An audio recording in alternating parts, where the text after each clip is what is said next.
Hello friends, welcome back to my YouTube channel. My name is Michelle Fondin and I'm the author of Heal Yourself, A Return to Wholeness, the Integration of Body, Mind, Soul, and Spirit. I'm also the author of Twin Flame Romance, The Journey to Unconditional Love. All of my books are available in paperback, Kindle, and Audible books. If you're new to my channel, welcome. Thank you for subscribing below. Click on that bell, scroll up to all for all notifications, and thank you for giving the video a thumbs up. I do readings, 30, 60, and 90-minute readings, twin flame, romance, life path and purpose, and general readings. You can book that at my website, michellefondinauthor.com. And don't forget to download your free Twin Flames affirmation meditation. It's 38 minutes long. It is free. You can click on the link below to download that file. Welcome to Twin Flame Questions Answered, where I answer one of your questions from viewers, clients, and coaching clients. And today's question is, why is my twin flame separation taking so darned long? Well, I'm not going to put the darned there in the title, but you get the point, right? You get the picture. That is a question that comes to me as a coach so incredibly frequently that I needed to address it on this channel. Now, the twin flame separation is something very much a part of the twin flame journey. Even though it is not pleasant, most of us hate it completely. It is a part of the twin flame journey. Now, if you did not view the video that I posted on embracing the twin flame separation, I'm going to put that video link right here.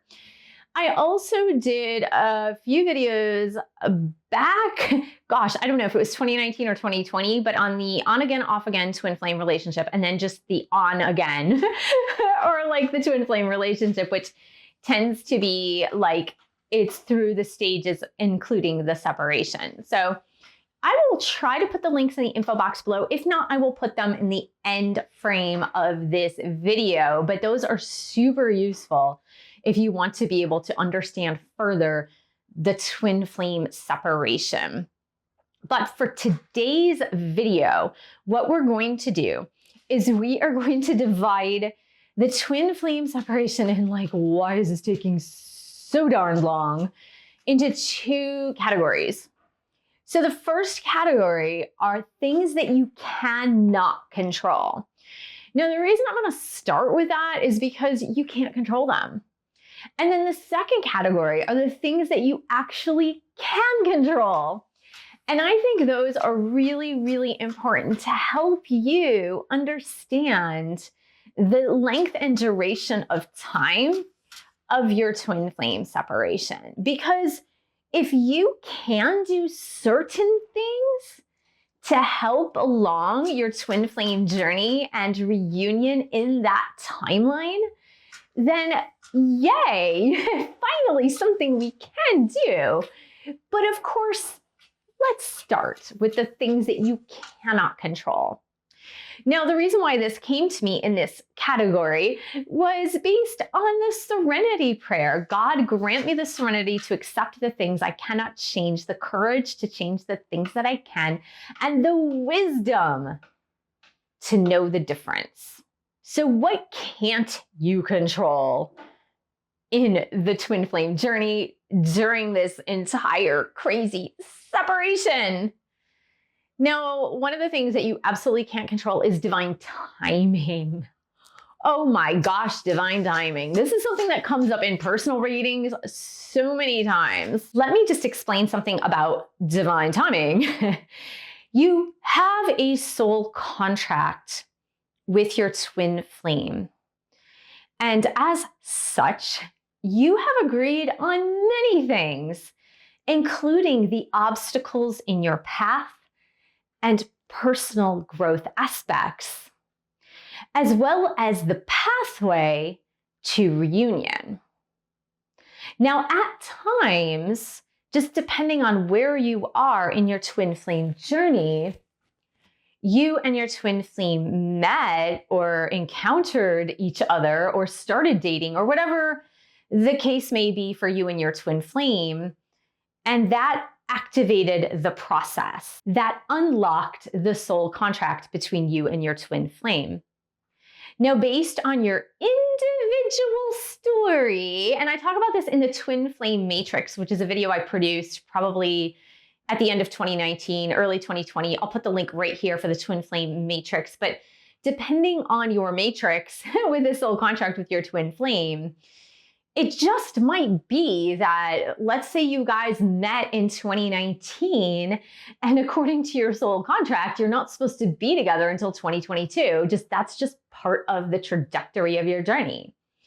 You can't really do anything about the divine timing. You just can't. Like, it's part of life's unfoldment of what's supposed to be happening. So that's the first thing that you can't really control. The second thing that you can't really control is your twin flame and how they develop and grow on their individual path that does not include you yet. So the way I kind of look at it is that paths merge so that you can come together, activate, meet each other, and then they drift apart so that you and your twin flame can do the individual work that is necessary to then bring it back together where your paths will merge once again. The individual work that happens in separation is the responsibility of each party. So your twin flame has individual work that they need to do, and you have individual work that you need to do. But your person, whether it's a divine masculine or divine feminine, I'm not going to discriminate here. Usually I'm speaking of divine feminines, but I'm not going to discriminate because there very well may be divine masculines watching this as well. So your person, your twin flame, has free will choice as to the when. When am I going to work on this? They have free will choice, and there's nothing you can do to speed up their process or impede their process or slow down their process or whatever the case may be, because it's their process. Let me give you an analogy that might help you to understand. So let's say you are in school and you have a term paper that needs to be finished by the end of the semester, but the professor says this is going to be 50% of your grade, but you can turn this in at any point during the semester. And if you so choose to turn it in, let's say halfway through the first semester, what I will do for you, just as an added bonus, is I will proofread it and I will give you the opportunity to raise your grade if you make some mistakes and then you revamp or redo the paper before the end of the semester. So you know this from experience, is that if you have various people in friend groups who are in the same class as you, finishing the same semester as you, you know that there will be the brainiacs who will immediately get to work on the term paper and finish it within the first month or the first 4 weeks. And then you do know those people who procrastinate, and 2 days before the end of the semester, they're pulling all-nighters for 2 days in a row to finish this term paper. You know that, right? And you might be in the former category, or you might be in the latter category, or you might be somewhere in between. So your twin flame could be the person, like the brainiac, like me. That was me. I was always the one like, let me get to work on this. And they might be very applied and like working through their stuff, or they could be the procrastinator, waiting to the very last minute to work on their stuff. And there's absolutely nothing you can do about that. There's absolutely not a single thing that you can do to do that. Like, I know as a twin flame, and this is a whole other video, so I'm not going to address this, but I'm just going to say it real quick. As a twin flame, and believe me, I know because I coach so many of you guys, is that when you find out through the grapevine in separation that your twin flame is dating somebody else or still in a relationship with somebody else, you yourself can get all angry and upset and frustrated and mad and go, what are they doing? They're supposed to be working on their twin flame stuff. And really, it doesn't help. Like, you getting angry and upset does not help. It doesn't precipitate them on the path. It just doesn't help because all the lessons that they are learning also probably include different people in their life, just as the same thing for you. So let's flip it over to the things that you absolutely positively can control.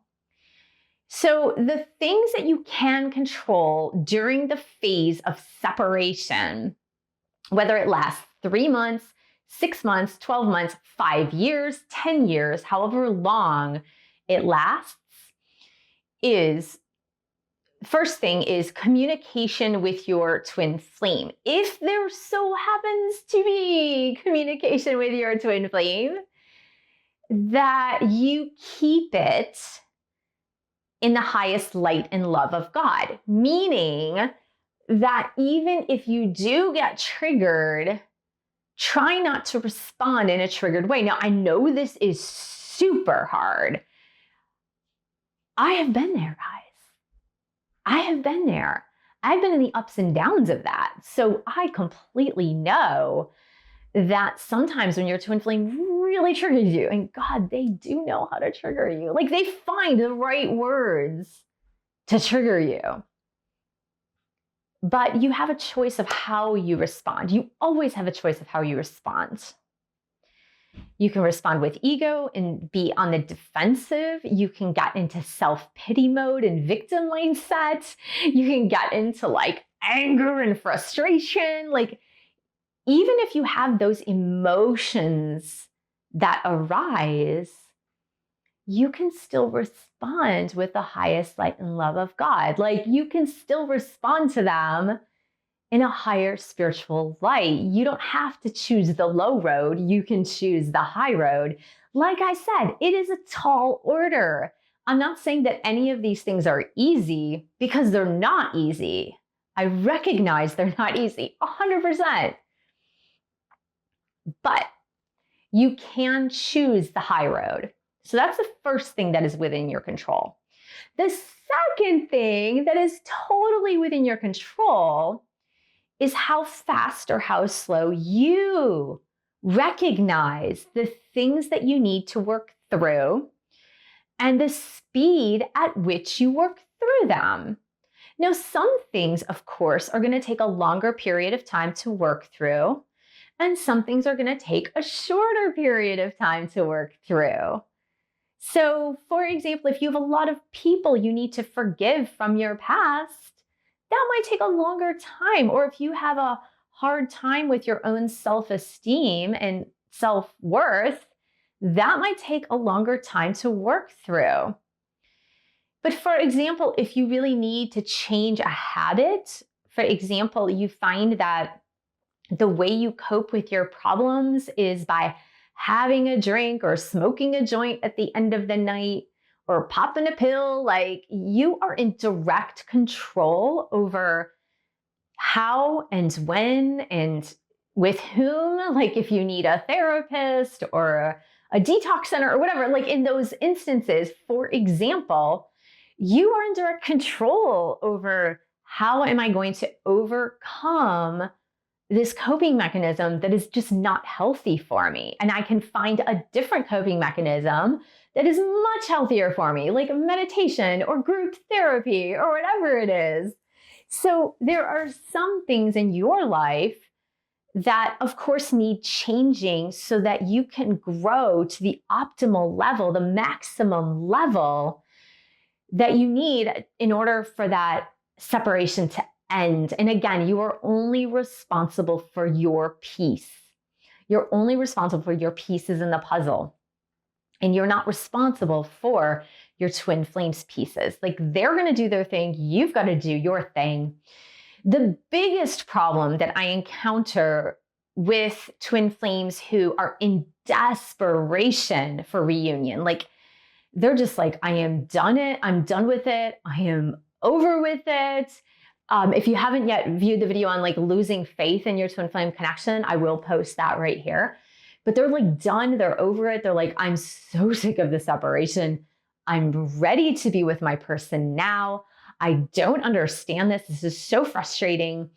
When I coach them and when I speak with them, I often find out the reasons why they are so angry and upset and frustrated and anxious over the fact that they are not yet in reunion.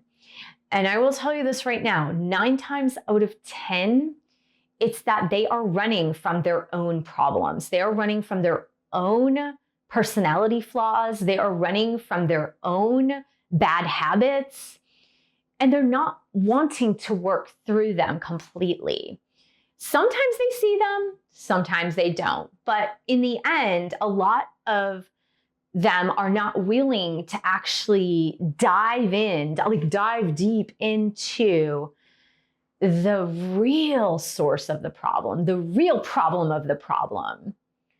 And they really feel like if separation would just end, then all of my problems would be resolved because I would be with my person.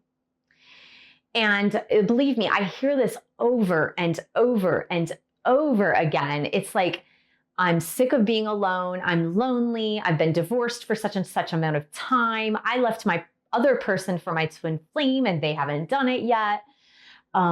I've been alone most of my life. It's time for me to have love in my life. Like, there's all these like reasons that are given. But when we look back at, okay, so why are you trying to fill this void? What is this void inside of you? What is the purpose of this void? Meaning, like, there's something here. When there is a void within you, there's something there that needs to be worked through. And it's often at that point that most of the people that I speak with are not willing to look at the void, and they go back to the reasons. They're like, oh no, it's just that I've been alone for 5 years, or, I've been divorced for 10 years, or, you know what I mean? Like, I've been the caretaker of everyone in my family for the last 20 years, and I deserve to be with someone. Well, all of those reasons might be perfectly valid, perfectly true, and real. It still does not solve the problem of the work that you're needing to work through in order to end the separation with your twin flame. So I would say if you are in this pain point of like, separation is awful, it sucks, it's the worst thing ever, I just want to be with my person, and you can't seem to climb out of that sentiment, really take a look at your whole entire life. Now, I wrote a book in 2014. It was published by New World Library in 2015 called The Wheel of Healing with Ayurveda. And in this Wheel of Healing with Ayurveda, it's really mind-body medicine toward healing. But what I represented in the book was this wheel, the 8 spokes of the wheel, which represent every aspect of your life, including the center, which is like the Dharma point. Like, when you reach your balanced point, you can expand. And when you expand, you're living your life purpose. Everything else in your life seems to start to balance more and more. Now, you have to do constant checks with yourself. I have to do constant checks with myself. But this continual need to learn and to grow and to balance and rebalance and calibrate is something that's really necessary. So if you're sitting there going, like, I'm not really sure which things I can control in my life because I'm not really sure what to look at to heal, I would say grab a copy of that book, The Wheel of Healing with Ayurveda, and you don't even have to read it sequentially. Just look at the wheel and go, relationship health, emotional health, boom, like those are the chapters I'm going to look at, or money health, financial health, or healing my past, boom, those are the chapters I'm going to look at. But it's just a beginning of a conversation for you to really look at the different areas in your life and go, where am I out of whack? Where am I out of balance? Why do I feel a void? Because really the void shouldn't be there if you're a whole person. Now, we all have human needs, and I talk a lot about that in the group coaching. We all have human needs, but the void itself that you're so desperately trying to fill, if that is you, it might not be you, but by the twin flame reunion, if it's like a desperation to fill a void, then that means you still have more healing work to do. So I want to thank you so much for joining me. Thank you for subscribing to my channel below. Click on that bell, scroll up to all for all notifications. And thank you for giving the video a thumbs up. Thank you for sharing this video with other twin flames. And thank you so much for your support of my channel. You can buy a book or 2 or 3.